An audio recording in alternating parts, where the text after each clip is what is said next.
Shalom teman-teman, mari kita sama-sama merenungi firman Tuhan yang terambil dari Galatia 6 ayatnya yang ke-7 yang berbunyi, jangan sesat, Allah tidak membiarkan dirinya dipermainkan, karena apa yang ditabur orang itu juga akan dituainya. Sekali lagi, jangan sesat, Allah tidak membiarkan dirinya dipermainkan, karena apa yang ditabur orang itu juga yang akan dituainya. Di sini saya akan mengambil 3 poin penting yang terambil di dalamnya, yaitu pertama ada hukum tabur tuai. Hukum tabur tuai itu mengajarkan kita tentang apa yang kita lakukan di masa muda akan berdampak pada masa tua. Saya sangat setuju, karena setiap orang apa yang dia tabur pasti itu yang dia tuai.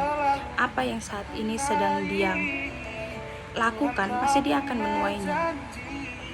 Jika kalian menggunakan masa mudamu itu dengan hal-hal yang tidak berguna, hal-hal yang menyakiti orang sekitarmu, hal-hal yang menyakiti hati Tuhan, ataupun menyakiti hati orang tuamu, temanmu, saudaramu, jika kamu sudah merasa seperti itu, kamu datanglah kepada Tuhan untuk benar-benar minta ampun. Karena selagi kamu masih muda, Tuhan masih bisa berikan kamu kesempatan yang begitu besar.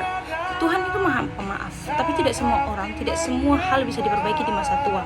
Mari datang untuk kalian sama-sama memperbaiki hal-hal yang kalian pernah lakukan yang menurut kalian itu salah, sebelum kalian menuai hal-hal yang lebih parah lagi di masa tua.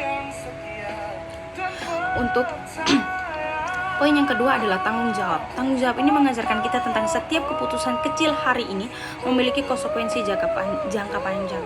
Benar, karena saya rasa tanggung jawab apa yang kita ambil saat ini, jika kita ingin mempertanggungjawabkan hal-hal yang positif, maka kita selalu akan memiliki konsekuensi yang baik di kemudian hari. Jika kita mengambil suatu tanggung jawab yang salah, maka kita akan terus belajar dari kesalahan itu, maka konsekuensi yang kita ambil di jangka panjang itu adalah konsekuensi yang salah, konsekuensi yang akan menyesatkan, menjatuhkan kita.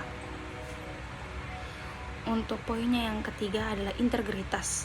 Integritas itu mengajarkan kita tentang hidup jujur di hadapan Tuhan, bahkan saat tidak ada orang lain yang melihat. Integritas itu berbicara tentang bagaimana kita berperilaku, bagaimana kita tentang menyikapi.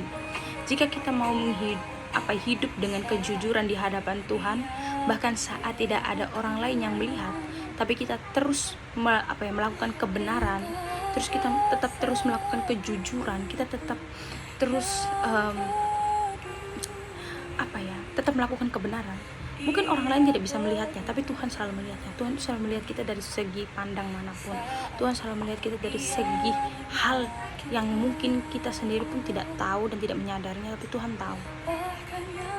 Sehingga itu banyak sekali orang-orang yang selalu berkata bahwa masa muda ini adalah masa yang belajar, dimana kita harus mempelajari banyak hal yang membuat kita itu semakin bertumbuh, membuat kita semakin berkembang, bukan membuat kita semakin jatuh ataupun membuat kita semakin menyulitkan kita di masa tua. Mungkin sekian dari firman Tuhan yang bisa saya sampaikan. Semoga Tuhan Yesus memberkati.